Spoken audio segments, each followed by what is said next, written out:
A paz do Senhor, meus irmãos, muito bom dia. Estamos aqui para mais uma manhã de leitura bíblica e estamos em 2 Samuel, capítulo 8, 9 e 10. Temos então aqui em 2 Samuel como que Davi vai estendendo o seu território, conquistando terra aos seus inimigos, primeiro os Moabitas, depois aqui o rei de Zobá também, que acaba derrotado. Vemos como Davi pega o bronze, o ouro desses povos, dos despojos, e consagra ao Senhor. Temos também aqui outros reis que vêm homenageá-lo e elogiá-lo por tudo aquilo que o Senhor estava a fazer no reinado de Davi. Temos depois também aqui os oficiais de Davi, um relato daqueles que trabalhavam com ele. Temos aqui Joabe, que era o seu general.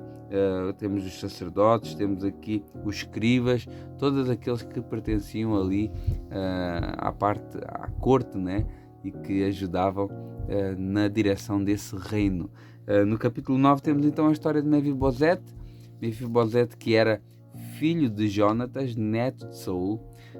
Davi havia feito um pacto com Jonatas, e temos aqui em 1 Samuel capítulo 18, temos esse pacto entre Davi e Jonatas, e temos também em 1 Samuel capítulo 24 esse pacto entre Davi e Saul, quando Davi poderia ter morto Saul e não o fez.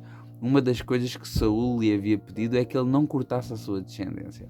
E vemos Davi aqui honrando com os seus compromissos. Ele busca saber se havia alguém ainda da casa de Saul, alguma descendência, e havia Mefibosete, que era filho de Jonatas, que era aleijado por conta de uma fuga. A gente lê isso lá atrás, tinha partido os pés e tinha ficado aleijado, e ele agora vem e é-lhe dado tudo aqueles pertences e todos os bens que eram de Saul e de Jonatas é dado a ele, e ele passa a comer junto com Davi como se fosse um dos filhos de Davi, passa a comer à mesa do rei.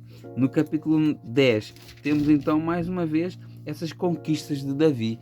Temos então aqui primeiro os amonitas, como ele usa aqui, primeiro ele quer usar de misericórdia com os amonitas e manda mensageiros para usar de misericórdia com eles, por conta das boas relações que haviam tido no passado. Mas esse rei dos amonitas, esse jovem rei, acaba seguindo conselhos errados e acaba entendendo que aqueles mensageiros de paz eram na realidade espiões. Então ele envergonha esses mensageiros ao cortar-lhes a barba, rasgar-lhes a roupa e manda-os de volta para Davi. Davi entende isso como um ato de guerra, então manda os seus generais combaterem contra os filhos de Amon.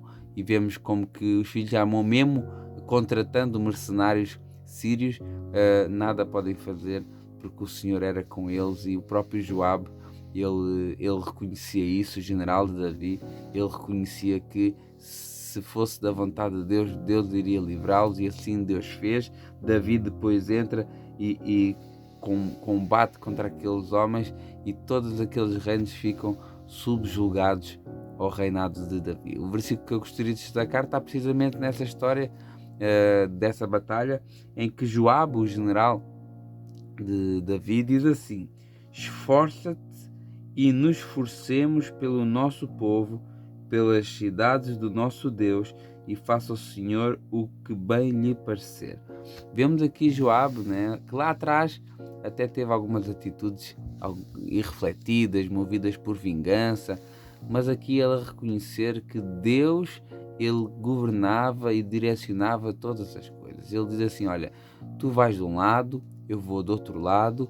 Se eu tiver dificuldades, ele fala isso para o seu irmão, se tu tiveres dificuldades, eu vou te ajudar. Se eu tiver dificuldades, tu vais me ajudar, e vamos combater essa guerra. E se o Senhor quiser, ele vai nos dar a vitória.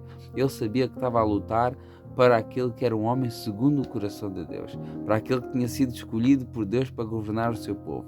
Mas mesmo assim, ele coloca Deus como aquele que direcionava todas as coisas. Ele diz assim: olha, se Deus quiser nos dar, ele nos dará.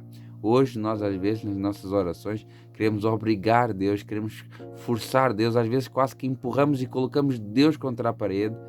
E aqui esse homem que havia presenciado tantas vitórias que o Senhor havia dado ao seu rei Davi, ele tem aqui uma palavra de humildade: seja feita segundo a vontade de Deus. É aquilo que nós temos que pedir e é assim que nós devemos orar. Nós queremos cura, nós queremos bênção financeira, nós queremos que os nossos problemas sejam resolvidos, queremos paz na nossa casa, queremos a nossa família feliz e pedimos todas essas coisas a Deus. Mas às vezes esquecemos de dizer uma coisa que é muito importante: seja feita segundo a tua vontade. Porque Ele é que domina, Ele é que dirige, Ele é que molda o barro e não é o barro que molda o moldador. É o moldador que molda o barro e que faz e que trabalha e que nos faz uma nova criatura e que molda a nossa vida de acordo com a sua vontade, não de acordo com a nossa vontade. Então que a gente possa aprender aqui com Joabe. Joabe que às vezes teve atitudes irrefletidas, mas aqui ele teve a atitude correta e perfeita. Deus vai fazer a sua vontade. Deus abençoe a vida de cada um e até amanhã.